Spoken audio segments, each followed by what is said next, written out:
सीधा रोड लॻ कचे जे इलाइक़े ॻोठ हाजी मिर्ज़ो ख़ान चांडियो में ओचितो घरनि खे बाहि वकोड़े वई। मुतासिरनि जो अलह तलह सड़ी रख। ॻोठ हाजी मिर्ज़ो ख़ान चांडियो में पोरत अली अहमद पठान, खान शहमीर, ज़ाहिद अली, असलम अली मीडिया सां ॻाल्हाईंदे चयो आहे, ज़मीननि खां ॿाहिरि विया हुआसीं त घरनि खे ओचितो बाहि वकोड़े वई, जंहिं जे नतीजे में घर जो अनाज, रोक रक़म, सोना ज़ेवर, खाधे पीते जो सामान ऐं क़ुरान मजीद सड़ी रख थी विया आहिनि।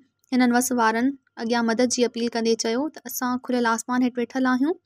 हिननि तक जे MNA सरदार रफ़ीक जमाली ऐं MPA पीर मुजीब DC दादू खां मदद जी अपील कई। 5 घर सड़ी विया आहिनि, जान नुक़सान घणो थी वियो आहे। अनाज हुयो बचनि जे लाइ रखियोसीं, उहो अन्न सड़ी वियो। घर में सोन ज़ेवर सिर्फ़ु बचा आहिनि, जेके नंगनि खे बि असांखे बि ॿी का बि शइ असां कढी न सघिया आहियूं। महिरबानी कयो, असांखे मदद जी ज़रूरत आहे। असां बचा नथा पाले सघूं, जेतिरो असांजो हेतिरा क़ुरान पाक बाहि न ॾिनी। तव्हां पंहिंजो साम्हूं ॾिसो था, का बि शइ वेझो असांखे अचणु बाहि न पीजे, जेको टोटल सड़ी राख थियो आहे। क़ुरान पाक शहीद थी चुका आहिनि, जेके क़ुरान पाक हुया उहे बि असांजा शहीद थी चुका आहिनि, सड़ी जली चुका आहिनि, शहीद थी चुका आहिनि।